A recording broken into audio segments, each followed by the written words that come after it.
하나님의 말씀 마태복음 22장 15절부터 22절입니다. 제가 봉독하겠습니다. 이에 바리새인들이 가서 어떻게 하면 예수를 말의 올무에 걸리게 할까 상의하고 자기 제자들을 헤롯 당원들과 함께 예수께 보내어 말하되 선생님이여 우리가 아노니 당신은 참되시고 진리로 하나님의 도를 가르치시며 아무도 꺼리는 일이 없으시니 이는 사람을 외모로 보지 아니하심이니이다. 그러면 당신의 생각에는 어떠한지 우리에게 이르소서. 가이사에게 세금을 바치는 것이 옳으니까 옳지 아니하니까 하니 예수께서 그들의 악함을 아시고 이르시되 외식하는 자들아 어찌하여 나를 시험하느냐. 세금 낼 돈을 내게 보이라 하시니 데나리온 하나를 가져왔거늘 예수께서 말씀하시되 이 형상과 이 글이 누구의 것이냐. 이르되 가이사의 것이니이다. 이에 이르시되 그런즉 가이사의 것은 가이사에게 하나님의 것은 하나님께 바치라 하시니 그들이 이 말씀을 듣고 놀랍게 여겨 예수를 떠나가니라. 아멘. 오늘 말씀은 마태복음 22장 15절부터 22절입니다. 하나님의 것, 가이사의 것이라는 제목으로 우리가 함께 말씀을 나누겠습니다. 오늘 본문에 보면은 바리새인이 나오고 헤롯 당원이 나옵니다. 바리새인과 헤롯 당원. 이 두 종류의 사람들은 사실 이제 정치적으로 봤을 때는 정반대에 있는 사람들이에요. 정반대. 헤롯 당원이라고 하는 얘기는 로마파라는 얘기예요. 로마파. 헤롯 왕이 로마 정부의 임명을 받아갖고 그 지역의 왕이었거든요. 임명을 받은. 그러니까 로마로 보내는 세금을 걷고 로마로 세금을 내야 된다고 하는 사람들이 헤롯 당원입니다. 바리새인들은 정반대 사람들이에요. 이 사람들은 로마 정부의 세금을 내서는 안 된다라고 이야기하는 유대 민족주의자들이에요. 물론 모든 바리새인이 그렇진 않았겠지만 대부분의 바리새인들이 그런 사람들입니다. 그래서 세금 내는 문제가 나오면 이 바리새인들과 헤롯 당원들은 늘 싸우는 그런 사람들이에요. 그런데 이 사람들이 하나가 됐습니다. 하나가 됐어요. 바리새인과 헤롯 당원들이 하나가 돼서 예수님을 걸고 넘어지기로 한 것입니다. 예수님을 걸고 넘어지기로. 왜 그랬을까요? 이 바리새인과 헤롯 당원들에게 있어서는 공통되는 한 가지 고민이 있었기 때문이지요. 그리고 이 두 종류의 사람들이 가지고 있는 공통된 고민은 예수님의 사역과 관련되어 있는 거예요. 이 바리새인들과 헤롯 당원은 서로를 반대하는 사이였지만은 그들 스스로 자신의 지위와 권력을 우선시한다는 면에서는 똑같은 사람들이에요. 이 사람들은 예수님의 사역이 자신들의 지위와 권력에 위협이 된다고 판단을 한 거죠. 그래서 예수님을 먼저 막기로 결정을 내린 겁니다. 그동안 예수님께서 하셨던 모든 사역들에 대한 결과 영적인 면이 아니라 육신적인 면에서 이득을 보던 사람들이 손해를 보게 된 거죠. 그런 부분에서 예수님을 막아야 되겠다라고 결정을 내린 거예요. 바리새인들은 어떤 사람들입니까? 율법주의자들입니다. 우리가 일명 이제 이야기하는 율법주의자들. 바리새인들은 율법을 지켜서 구원받아야 된다고 주장했고 자기들은 율법을 다 지킨 사람이니까 거룩한 사람들이라고 주장했던 사람들이에요. 그런데 예수님께서는 바리새인의 율법주의가 틀렸다는 것을 계속 가르치시고 밝혀내셨어요. 바리새인들이 다 자기들이 율법을 다 지켜서 행했다고 이야기할 때마다 예수님께서는 그들이 율법을 지키지 않고 있다는 것을 드러내시는 거예요. 나는 살인하지 않았다 얘기하는 사람에게 다른 사람을 죽은 사람처럼 취급하는 것도 살인한 거다. 미워하는 것도, 형제를 두고 나가라, 그러니까 바보 취급하는 것도 이미 살인한 것과 다름없다. 그런 얘기를 하세요.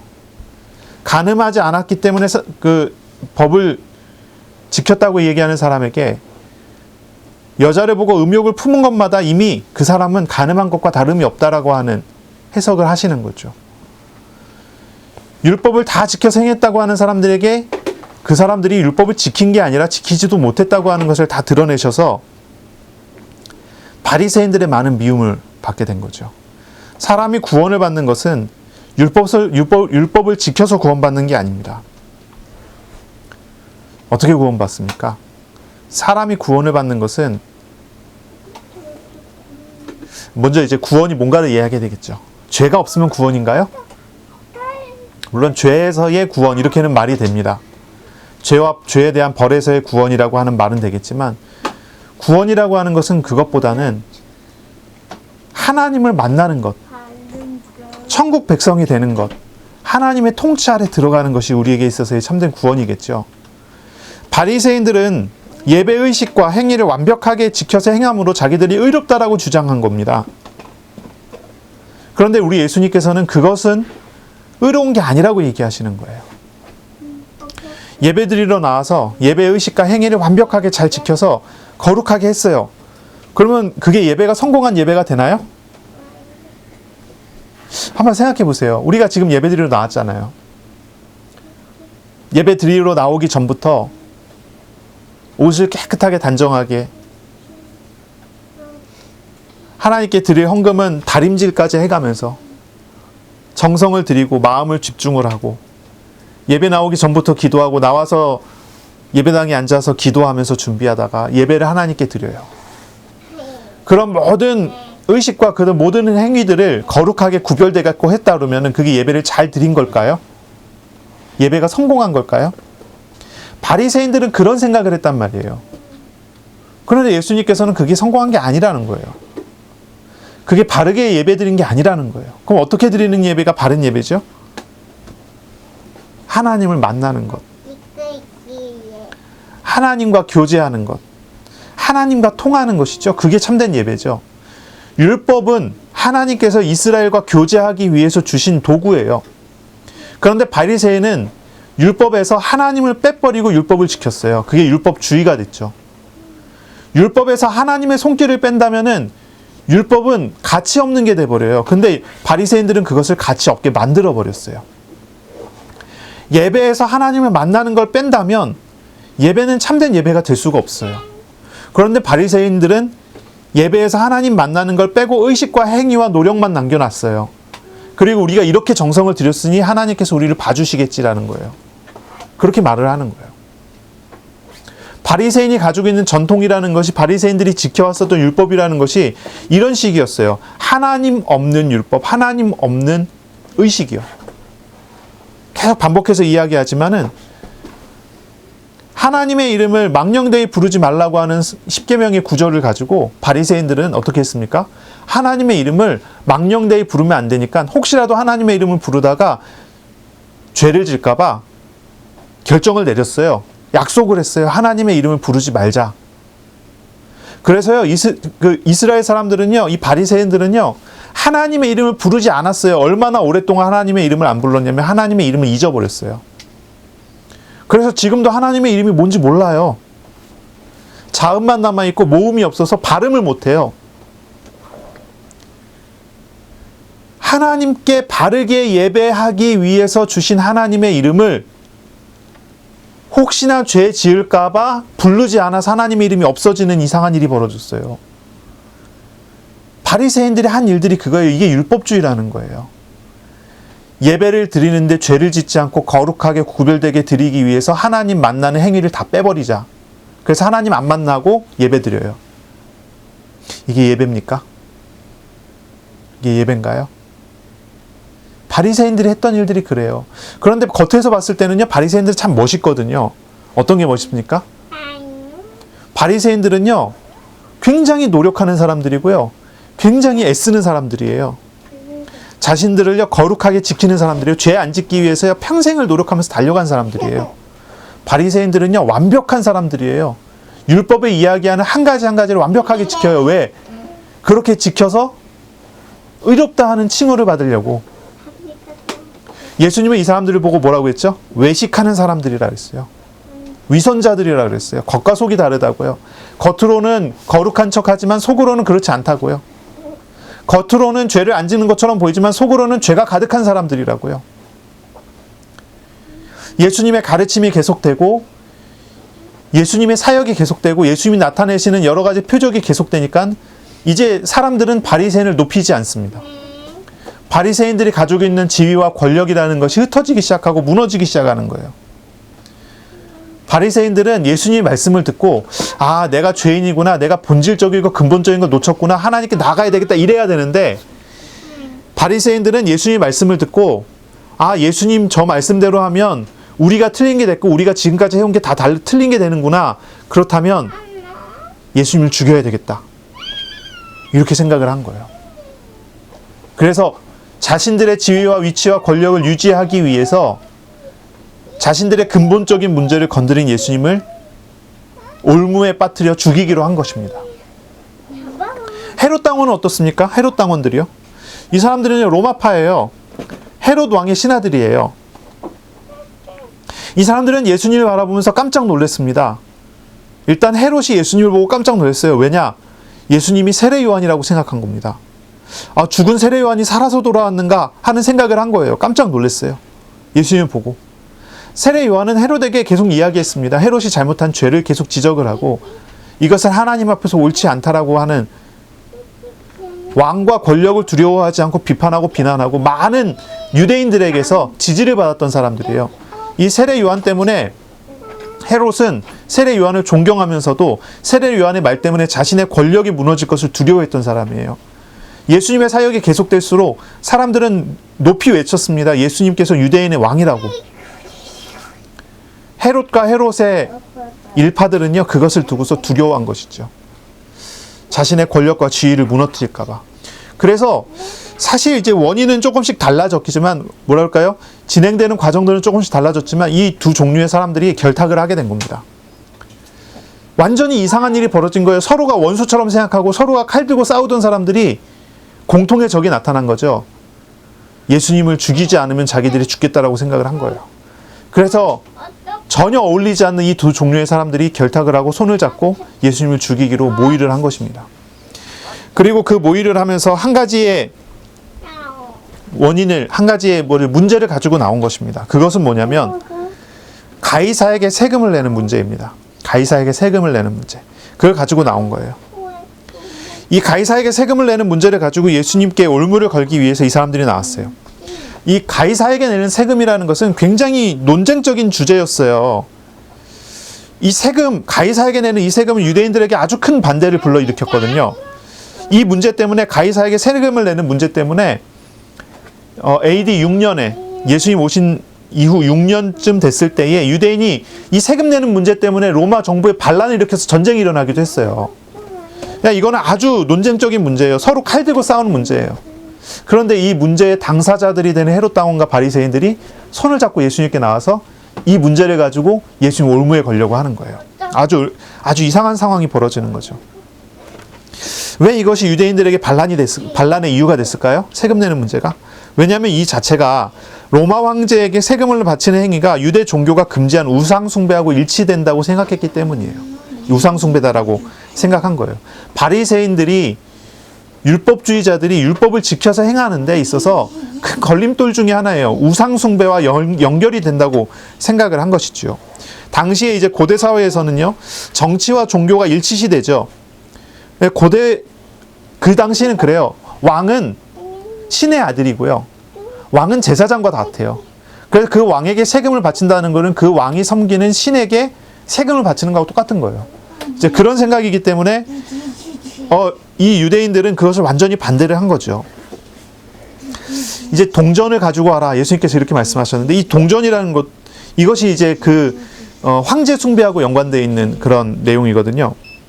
세금으로 받던 동전이라는 거예요.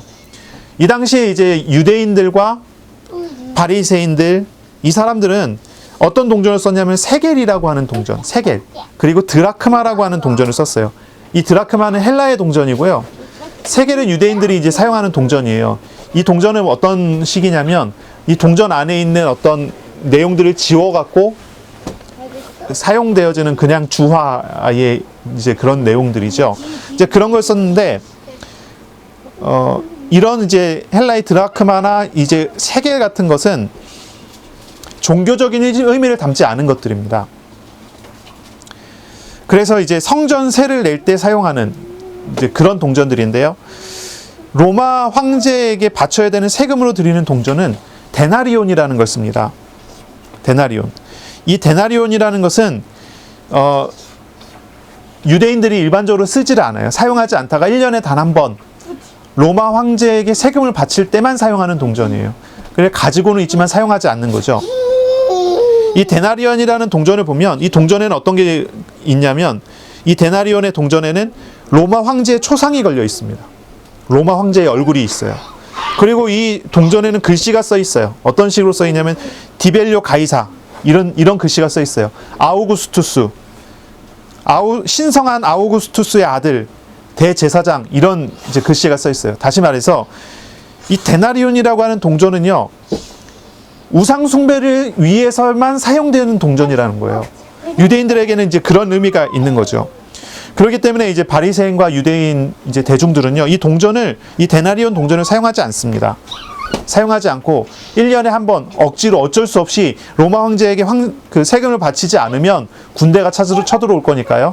그래서 어쩔 수 없이 그때만 사용하는 동전이에요. 그런데도 이제 예수님께 찾아와서 예수님을 시험할 때 예수님께서 세금으로 바치는 동전을 가져오라 했을 때 이 동전을 가지고 오잖아요. 바리새인들이 들고 오잖아요. 얼마나 이 사람들이 겉과 속이 다른지를 우리가 알 수 있죠. 예수님께서 이 사람들을 보고 위선적이다라고 이야기를 하잖아요. 그런 부분들이에요. 어쨌든 이 바리새인과 헤롯 당원들이 예수님께 올무를 걸기 위해서 나왔어요. 전혀 반대파, 서로 칼 들고 싸우고 서로 이를 바득바득 갈면서 어떻게 서로를 죽일 수 있을까 고민하는 그 사람들이 손을 잡고 예수님께 나온 거예요. 예수님께 올무를 걸기 위해서.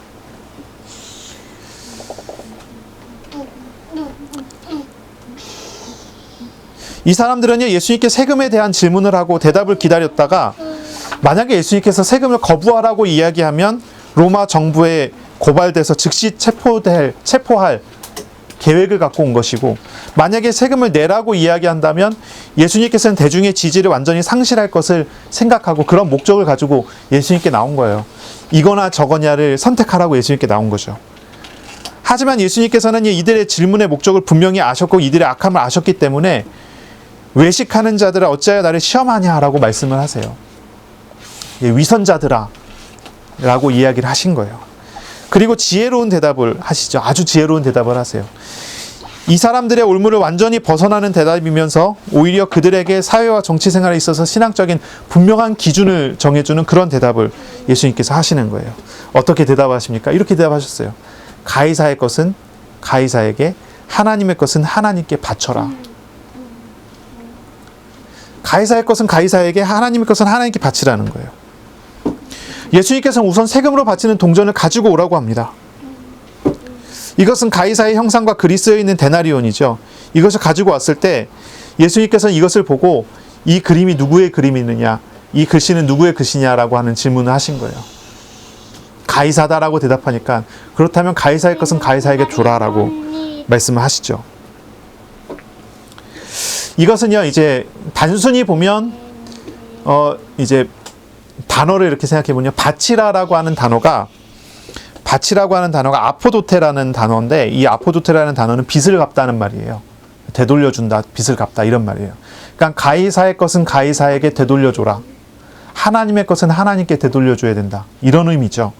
이런 단어를 써서 예수님께서 이제 말씀을 하세요. 가이사에게 받은 것을 가이사에게 되돌려주라고 이야기한 것은 세금을 바치는 행위를 우상 숭배로 보지 않는다는 말이에요. 그 당시 유대인들은 다 그것을 우상 숭배라고 생각했는데 그것을 우상 숭배로 보지 않는다는 말이에요. 거기에서 말이 끝났다면 굉장한 논란을 불러일으켰을 텐데 이 뒤에 예수님께서 한마디 더 하시죠. 하나님의 것은 하나님께 바쳐라. 이렇게 대답을 하니까 헤롯 당원도 바리새인들도 예수님께 어떤 시비도 걸 수 없게 되는 거예요. 굉장히 놀랍게 여기고 돌아가죠. 가이사에게 세금을 바치는 것이 우상 숭배가 아니게 되는 이유는 하나님의 것이 하나님께 드려져야 되기 때문이라는 거예요. 말이 좀 꼬이는 것 같은데요. 그런 말이에요. 하나님의 것이 무엇입니까? 하나님의 것. 당연히 성경과 당연히 바리새인 유대인들은요, 하나님의 것이 무엇이냐라고 질문을 한다면 한 가지 대답밖에 할 수 없습니다. 모든 것이 하나님의 것입니다. 세상을 창조하신 창조자가 하나님이시고 세상을 섭리하시고 운행하시고 주권적으로 역사하시는 분이 하나님이시라는 것을 고백하지 않을 수가 없어요. 그들의 신앙 고백이고 성경의 기록이고 그들의 삶의 근간의 고백이기 때문에 그래요. 모든 것이 하나님의 것이다라고 하는 고백이 나타난다면 가이사의 것을 가이사에게 돌리는 게 우상숭배가 될까요? 이런 질문이 되는 거예요. 하나님을 믿는 믿음이 없이, 하나님을 섬기는 섬김이 없이, 하나님의 주권을 믿는 믿음이 없이 가이사의 것을 가이사에게 돌리는 것은 우상숭배가 될 수 있어요. 하지만 하나님의 주권과 하나님의 역사 안에서 모든 세상을 바라보고 모든 세계를 바라본다면 그건 우상숭배가 아니라 하나님의 주권을 믿고 인정하는 내용이 될 수 있어요. 이것이 이제 예수님께서 설명해 주신 그런 부분입니다. 자, 가이사가 그려진 동전, 가이사를 말하는 문구가 쓰여져 있는 것은 가이사의 것이죠. 이 동전을 세금으로 바친다는 것은 이렇게 얘기할 수 있습니다. 로마 정부의 정치적인 보호, 군사적인 보호, 경제적인 보호하는 것에 대한 받은 빚을 갚는 의미가 된다는 거죠. 내가 빚졌어요. 그럼 갚아야 되잖아요.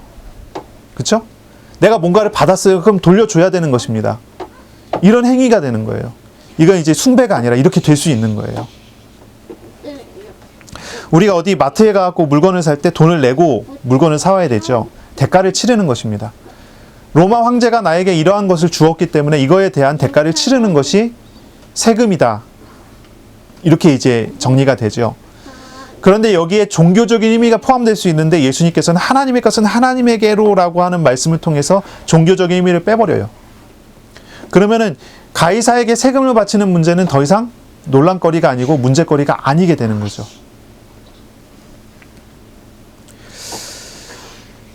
이런 부분 예수님께서 이제 설명을 하신 거예요.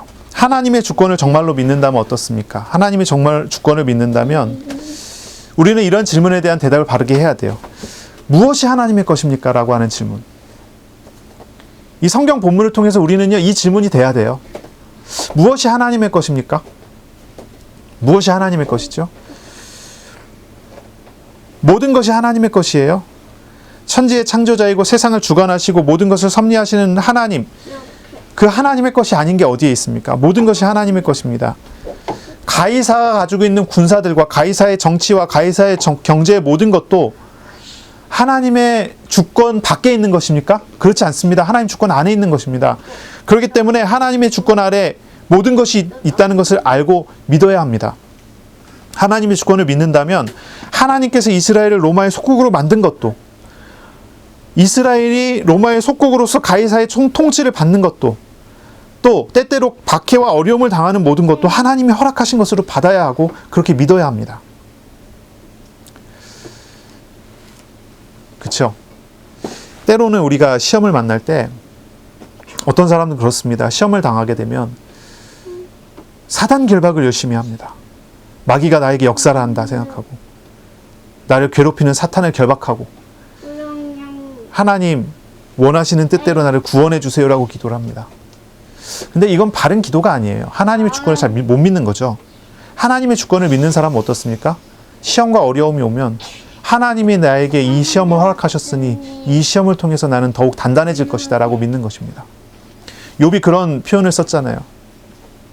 나는 이제 하나님께서 나를 연단하시고 단련하시기 때문에 나는 정금이 되어서 순금이 되어서 하나님께 나갈 것이다. 시험에 대한 고백이죠. 이게 하나님의 주권을 믿는 사람이에요. 요셉이 노예로 팔려갔어요. 노예로 팔려가는 요셉이 하나님의 주권을 믿지 못한다면 하나님 저 우상 숭배하는 사람들에게서 나를 구원해 주십시오 하면서 탈출하지 않았겠어요? 노예 생활 중에서 탈출하고 탈주 노예가 되지 않았겠습니까? 그런데 요셉이 그러지 않습니다. 노예가 됐는데 그 속에서 하나님과 동행해요. 그 말은 뭐죠? 무슨 얘기죠? 하나님의 주권을 믿는다는 거예요. 하나님이 하신 일을 믿고 하나님이 이 일을 통해 나에게 하실 일을 믿고 나에게 오셔서 이 일을 나에게 허락하신 하나님과 동행하면서 하나님께서 나에게 이루실 일을 내가 응답받아 가겠다고 하는 것입니다. 그것이 믿음이죠. 이스라엘이 로마의 속국입니다. 이제 참 이스라엘의 역사를 보면 참 놀라운 역사가 있죠. 이집트의 노예가 됐다가, 그렇죠? 이집트의 노예로 있다가 광야를 거쳐서 가나안 땅 들어가서 독립국에 있다가 포로가 됩니다. 북이스라엘은 아수르의 포로가 돼서 끌려가고 남유다는 바벨론의 포로가 돼서 끌려가요. 포로 시간이 한 70년 되는 시간을 포로로 생활을 합니다. 아수르의 포로 있다가 바벨론의 포로가 됐다가 바벨론이 망하고 메소포타미아의 왕국의 포로가 됐다가 메소포타미아 왕국이 망하고 그 뒤에 페르시아의 포로가 됩니다. 그러다가 이제 페르시아 왕 고레스에 의해서 돌아가라 하는 칙령을 받아갖고 이제 이스라엘이 돌아와서 예루살렘에서 다시 성벽을 만들고 성전을 건축을 해요. 근데 이제 해방된 상황은 아닙니다. 포로에서 돌아왔지만 바로 그 뒤에 일어나는 헬라 제국, 그리스 헬라 제국, 알렉산더 대왕에 의한 헬라 제국에 의해서 페르시아가 멸망을 하고 이스라엘은 헬라 제국의 속국이 되죠. 그리고 뒤이어 일어나는 로마 제국에 의해서 헬라 제국이 망하고 로마의 속국이 됩니다. 그러니까 이스라엘이요, 아주 짧은 독립 왕국 생활을 제외하고는요, 노예와 포로와 속국의 생활의 연속이에요. 계속 그 속에 있었어요.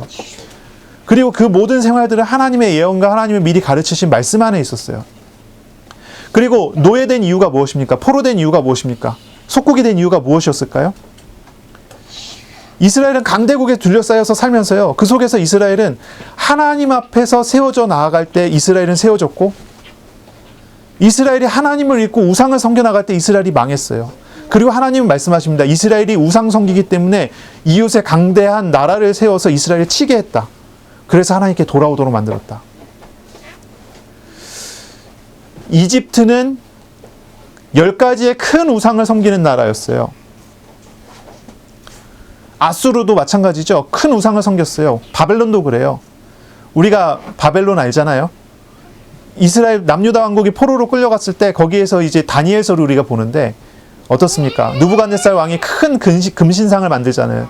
자기의 형상을 이룬, 섬겨라, 절해라, 하지 않으면 죽는다. 우상 섬기는 나라들이라고요. 헬라의 12신, 로마의 12신이 그 세계를 다스려요. 그런 일들이, 그런 어떤 세계의 흐름들 속에서 이스라엘은 계속 살아갔어요.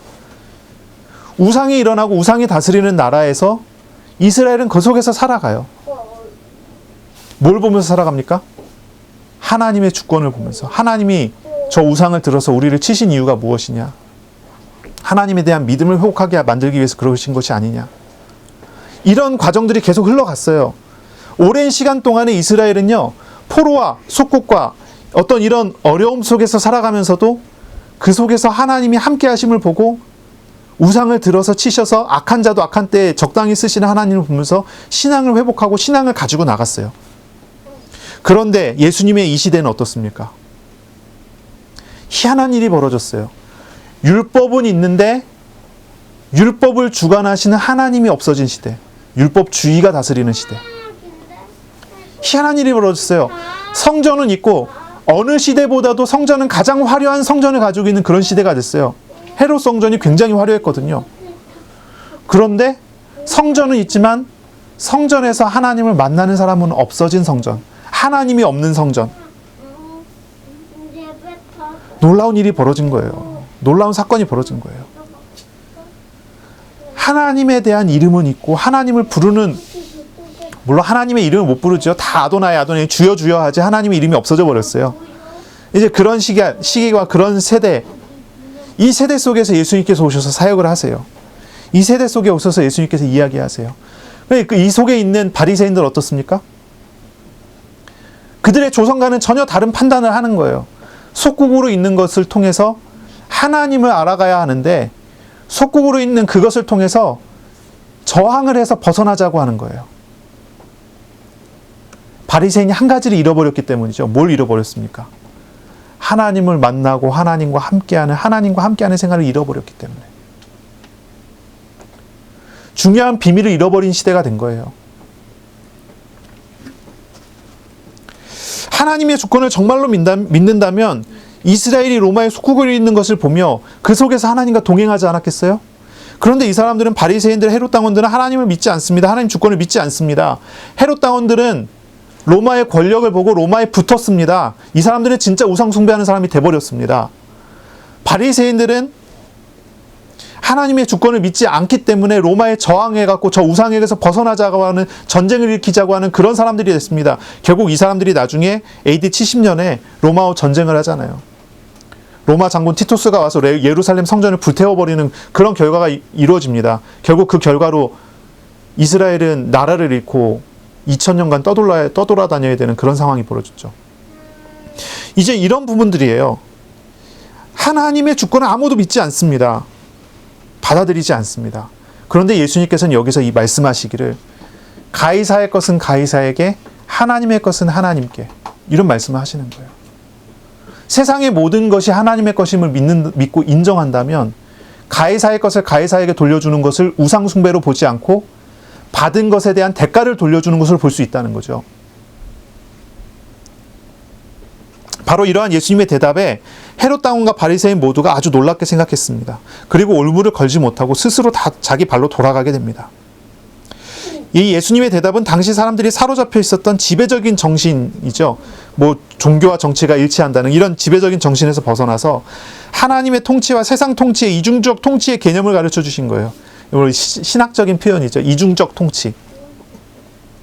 하나님의 나라와 세상 나라의 분명한 선과 경계선을 정확하게 보여주시는 그런 것을 우리에게 가르쳐 주신 거예요.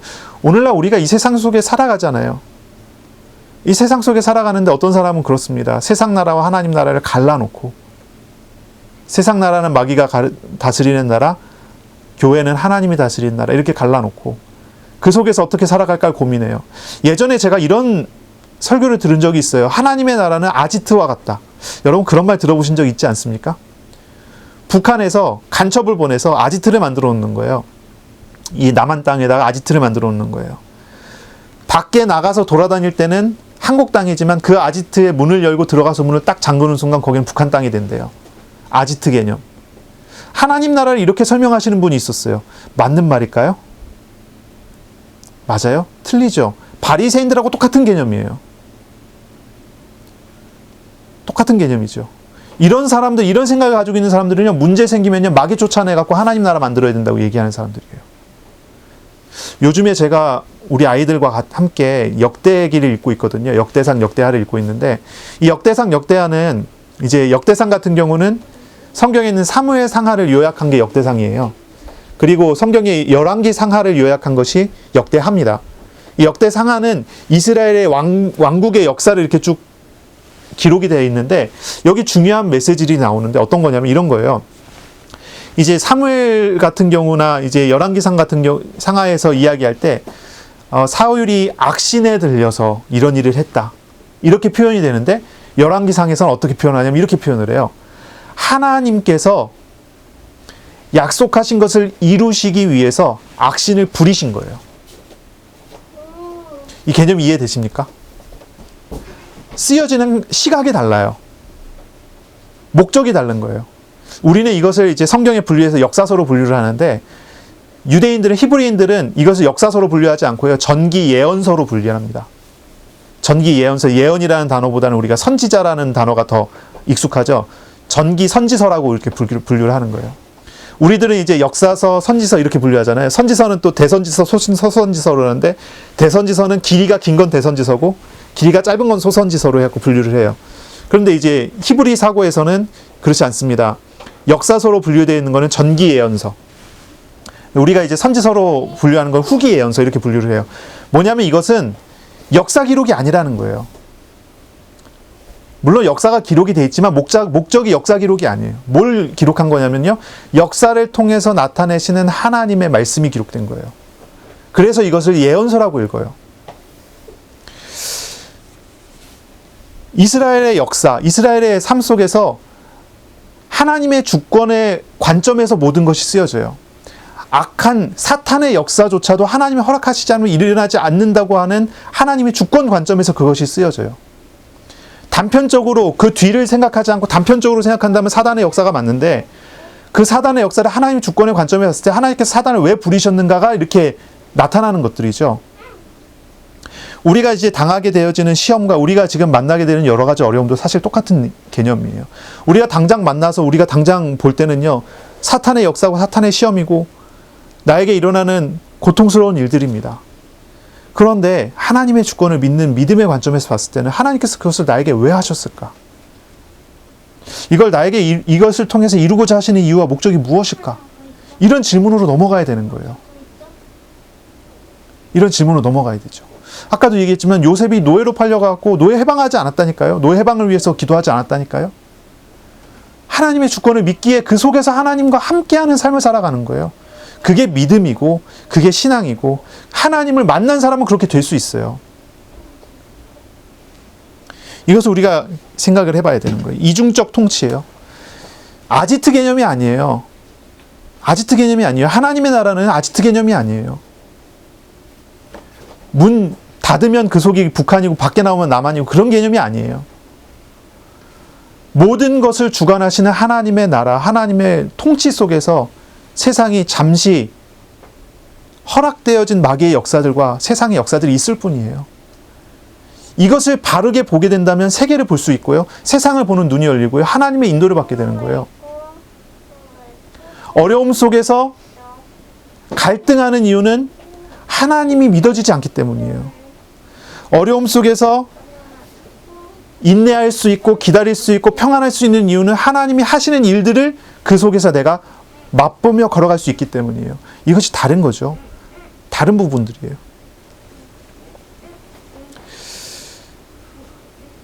예수님께서는 이것을 표현을 하시는 거예요. 단순한 한마디 말. 가이사의 것은 가이사에게, 하나님의 것은 하나님에게 바쳐라. 돌려드려라. 가이사의 것을 바치 돌려드릴 게 많아요. 하나님의 것을 돌려드릴 게 많아요. 하나님의 소유라는 개념이 딱 나오니까요. 더 이상 바리새인들은 이야기할 게 없어졌어요. 더 이상 말할 게 없어졌어요. 우리가 이런 질문을 하는 거예요. 나 자신을 보고 하나님의 것을 하나님께, 하나님의 소유가 어디에 있습니까? 나 자신이 하나님의 소유 맞습니까? 나의 생각과 나의 마음과 나의 육신과 나의 모든 것, 나의 물질조차도 하나님의 소유가 맞습니까? 그럼 하나님의 뜻하신 대로.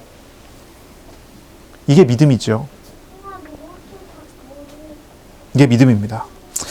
이런 시각은 구약 성경에 하나님과 동행하는 모든 사람들에게서 나타나는 시각이에요. 그런 눈이에요. 그런 판단이었어요. 포로시기의 다니엘 보세요. 다니엘. 이 다니엘은요, 왕의 신하였습니다. 그런데 왕을 우상으로 섬기지 않았습니다. 하나님을 섬겼습니다. 다니엘은 참 놀라운 사람이죠. 세 개의 나라의 총리를 했어요. 세 개의 나라의 총리를. 바벨론의 총리가 되고, 바벨론이 망하고, 메대의 총리가 되고, 메대가 망하고, 페르시아의 총리가 됩니다. 4명의 왕을 섬겼습니다. 나이 90이 될 때까지 평생을 이방 나라에서 우상 섬기는 왕을 섬기면서 살았는데요. 평생을 살아갔는데 그 왕들은 우상을 섬기면서 다니엘이 믿는 하나님을 두려워했습니다. 다니엘 보세요. 바벨론의 느부갓네살 왕, 벨사살 왕, 메대의 다리오 왕, 페르시아의 고레스 왕까지 세 개 나라의 4명 되는 왕을 섬긴 총리. 이스라엘의 입장에서 봤을 때는 어떻겠어요?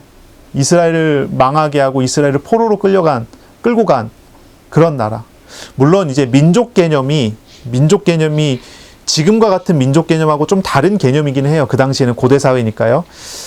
물론 이제 현대의 민족 개념이 19세기 이후에 생겼다고 이야기하는 사람도 있는데, 평생을 다니엘 같은 경우 한번 생각해 보세요. 다니엘 같은 경우도 그렇고 에스더 같은 경우도 그렇고 유대 민족은 미움을 받았어요.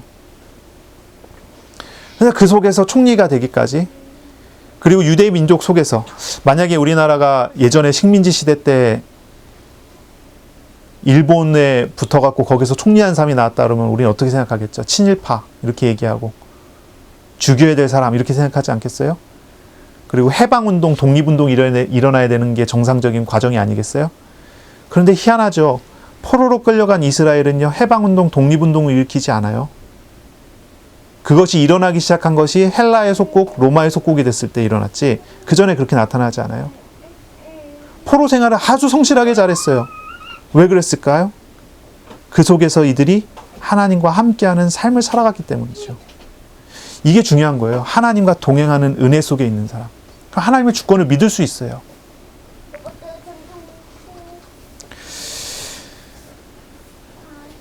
어떻게 이 사람들은 요셉이나 다니엘 같은 이런 사람들은 어떻게 이런 이중적인 통치를 누리면서 살아갈 수 있었을까요? 이것은 분명히 이들이 하나님과 동행하는 사람이었기 때문이죠. 하나님을 만나고 하나님과 동행하는 실제가 이 세상 속에서 하나님의 나라를 누리게 하는 동력이 된 것입니다.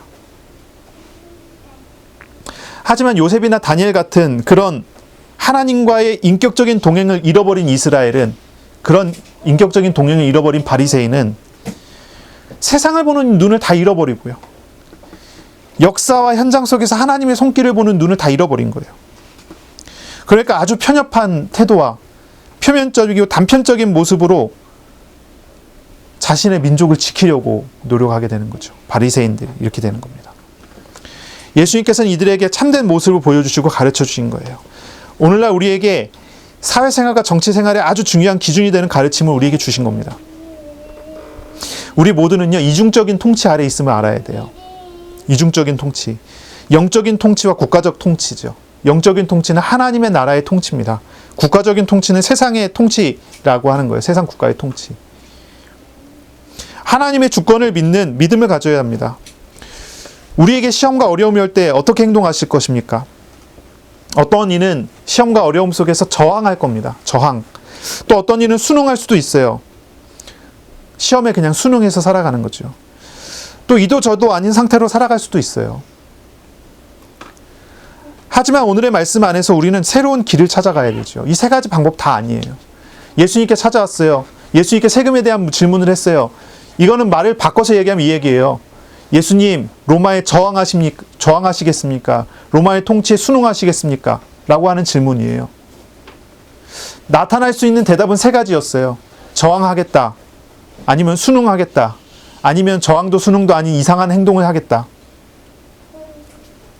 그런데 예수님의 대답은 이 세 가지 다 아니었어요. 저항도 아니고 순응도 아니에요. 이런 저런 대답이 다 아니에요. 예수님의 대답은 하나님의 주권 안에 모든 것이 있다고 하는 거예요. 전혀 다른 대답을 예수님께서 하신 거예요. 오늘 우리는요, 본문을 통해서요, 천국 백성으로서의 삶에 대해서 생각을 해봐야 돼요. 천국 백성의 삶은 어떤 겁니까? 천국 백성은 어떻게 살아가야 됩니까? 우리 어린이들은 하나님 나라의 백성이죠. 하나님 나라의 백성은 어떻게 살아가야 되죠? 노예라는 어려움 중에서 요셉이 어떻게 했는가를 생각해보면 알 수 있어요. 포로라는 어려움 중에서 다니엘이 어떻게 했는지를 생각해보면 알 수 있어요. 예수님께서 로마에 속국된 백성들에게 뭐라고 말씀하시는지를 생각해보면 우리가 어떻게 살아가야 될지를 알 수 있을 거예요. 저항이나 순응이나 모두 아니었어요. 가해사의 것은 가해사에게 갚는 것입니다. 그러나 그 모든 것은 하나님에 대한 믿음, 하나님이 하시는 일에 대한 신앙 안에서 이루어져야 합니다. 어려움 중에 있을지라도 하나님과 동행하는 삶을 살아가는 것이 우리가 가야 할 길이죠. 내가 노예로 팔려갔다고 해서 낙심하고 절망할 게 아닙니다. 왜냐하면 나와 함께 하시는 하나님을 내가 알고 하나님이 나를 지키시는 것을 내가 경험해 나가기 때문이죠. 노예 생활을 해 나가는 것입니다. 하나님 나에게 허락하셨다면 이 안에서 내가 하나님과 동행하겠습니다 하는 것입니다. 그러면 하나님께서 도우시는 일과 역사와 사건들이 나타나지 않겠습니까? 그것이 요셉에게 있어서는 형통한 축복이었습니다. 농사에 손을 댔더니 농사가 100배로 잘 돼버리고요. 사람 관리에 손을 댔더니 거기에서는요, 사람 관리가 너무 잘 돼갖고 100배 효율이 나와버리고, 이런 게 요셉의 길이었어요. 요셉의 삶이었어요. 그 주인이 요셉을 보고 느끼기를 너는 노예지만 나보다 낫다고 느끼는 거예요. 내가 모든 경제를 관리했지만 내가 너에게 다 맡기겠다. 너는 하나님이 함께하는 사람이구나. 요셉은 노예지만 노예가 아니었어요. 나중에 요셉이 감옥에 갔죠. 그러다 총리가 됐어요. 이집트의 파라오가 요셉을 보고 놀랐어요. 하나님이 함께하는구나. 내가 너보다 난 것은 왕의 자리에 있는 것뿐이지 너가 나보다 모든 면에서 다 낫구나. 요셉에게 정치를 맡겼어요. 모든 걸 맡겼어요. 요셉이 뛰어나기 때문이 아니죠. 요셉이 하나님이 함께하는 삶을 살고 있기 때문이죠. 그리고 난 다음에 400년의 시간이 지났어요. 놀라운 일이 벌어졌어요. 400년 동안 이스라엘은 하나님과 동행하는 방법을 잃어버렸어요. 400년 동안 이스라엘은 하나님과 인격적인 만남을 하지 않기 시작했어요. 400년 동안 이스라엘은 이집트에 있는 10가지 대신을 섬기기 시작했어요. 그랬더니 어떻게 됐습니까? 요셉이 처음에 노예로 팔려갔었던 그 신분 그대로 노예가 돼버렸어요. 이게 이스라엘의 역사예요. 역사 속에서 나타난 두 영적인 통치와 세상 통치의 흐름들이에요. 여러분 어떻습니까? 저와 여러분 어떻습니까? 사회에서 사회생활을 하잖아요. 가정에서 가정생활을 하잖아요. 여러 생활 속에, 여러 사회 속에, 여러 사회, 여러 현장 속에서 다스리는, 통치하는 개념들이 다 다릅니다. 직장 나와서 생활하다 보면 무엇이 그 현장을 다스립니까? 돈입니까? 인간관계입니까? 어떤 그 현장을 다스리는 우상이 있을 거 아닙니까? 그 상황을 이끌어가는 절대적인 어떤 시대정신이라고 해야 되나요? 가치가 있을 거 아닙니까? 그것이 우상이 돼서 그 우상을 섬기는 사람이 되겠습니까? 직장 생활한 건 돈 때문에 라고 하면서 돈을 섬기는 사람이 되겠습니까? 하나님의 정말로 주권을 믿는 사람이라면 돈 때문이 아니라 하나님을 찾고 하나님의 통치를 찾고 그 안에서 받은 것은 돌려주는 마땅한 일을 해나가면서 그 속에서 하나님의 통치를 누려가야 되지 않겠습니까? 그런 삶이 우리에게 일어나야 되잖아요. 돈 받았기 때문에 일한다가 아니라 하나님이 나에게 맡기신 일을 나는 하는 것이고 나는 하나님과 다만 동행하면서 살아가는 것입니다. 그러면 더 이상 돈은 나에게 우상되지 않고 하나님이 나를 위하여 사용하시는 하나님의 도구가 될 뿐입니다. 그런 일들과 사건들이 우리의 삶 속에서 나타나고 진행이 되는 거죠. 우리가 이런 비밀이라고 해야 되나요? 알고 찾아가야 되겠습니다. 초대교회 때부터 지금까지 이 하나님의 나라, 이 이중적인 통치에 대한 많은 글들이 있습니다. 많은 신앙의 고백들이 있습니다. 어거스틴이라고 하는 아우구스티누스죠. 아우구스티누스가 쓴 책이 있어요. 하나님의 도성. 이제 왕국론이라고 불러요. 왕국론. 하나님의 나라를 쓴 거예요. 그 책이요. 아주 깨만큼 작은 글씨로 이만한 두께의 책이 있습니다. 이거 읽기는 쉽지 않겠죠. 요약된 것이 있을 수 있습니다. 그런 거 한번 찾아보세요. 하나님의 나라, 그리고 내가 이 세상에서 어떤 삶을 살아가야 되는가. 최근에 학자 중에서는 이제 하나님의 나라에 관련해서는 그래도 가장 잘 쓴 학자가, 가장 믿을만한 학자가 이제 돌아가셨지만은 그 LA 쪽에서 가르치셨던 조지 레드라고 하는 교수님이 있어요. 하나님의 나라라는 책이 있어요. 그런 거를 자료로 찾아볼 수 있다면 찾아보셔도 괜찮습니다. 물론 그것까지 찾아보지 않더라도 오늘 말씀 안에서 우리가 기도하며 나아갈 수 있어야 되겠죠. 정말로 기도하세요. 한번 찾아보세요. 가장 중요한 근본적인 부분부터 우리가 회복해 나가야 합니다. 나와 함께 하시는 하나님을 아는 것부터. 하나님께서 나랑 동행하시는 그런 삶부터 우리가 살아가고 찾아가는 것입니다. 말씀을 묵상하세요. 하나님과의 인격적인 만남을 회복하세요. 죄와 우상을 버리고 하나님께 나아가세요. 내게 오셔서 나와 함께 하신 하나님이 어떤 분인 줄을 경험해 나가세요. 정말로 기도해 보세요. 막 처음 새로 신앙생활을 시작한 사람도 오랜 시간 생각이 굳어져서 잘 바뀌지 않는 사람도 처음의 시작은 똑같습니다. 우리의 기도의 시작은 똑같습니다. 어디에서 시작합니까? 하나님의 임재하심, 하나님이 나랑 함께 하심에서 시작하는 것입니다. 이게 빠지면요, 백날 기도해도 소용없고요. 이게 안 되면요, 성경을 아무리 읽어도 상관이 없어요. 소용이 없어요. 하나님 나랑 어떻게 함께 하시는지를 알아가는 것에서부터 시작을 하는 겁니다. 세상을 바라보는 것이 거기에서부터 발견되어지고 거기에서부터 시작이 되는 것입니다. 하나님이 행하시는 일을 믿고 순종하는 마음을 가지시고요. 나보다 나를 더 잘 아시는 하나님께서 지극히 선한 역사를 나의 삶에 이루실 것을 믿음으로 인도받는 한 주간이 되시기를 바랍니다. 기도하겠습니다. 하나님 감사합니다. 오늘도 우리에게 말씀하시고 하나님의 나라를 누리는 놀라운 은혜를 우리에게 주시니 감사합니다. 가정에서, 직장에서, 사람을 만나는 만남마다, 우리가 만나는 모든 사건마다 주님의 손길을 알아가는 믿음의 눈이 우리에게 열리게 하여 주옵소서. 하나님의 절대적인 주권을 깨달아 알고 하나님과 동행하는 삶을 살게 하여 주옵소서. 어려움 중에 있다면 어려움 중에 함께 하시는 하나님과 함께하며 그 안에서 하나님이 주시는 평안과 안식하는 은혜를 누리게 하여 주옵소서. 이 땅에 하나님께서 하나님의 나라를 이루시고 하나님의 영광을 이루실 줄로 믿습니다. 우리의 삶과 우리의 현실 속에 놀라운 은혜 주시기를 간구합니다. 예수 그리스도의 이름으로 감사하며 기도합니다. 아멘. 우리 구주 예수 그리스도의 은혜와 하나님의 사랑하심과 성령의 교통하심이 이제로 영원까지 항상 함께 있을지어다. 아멘.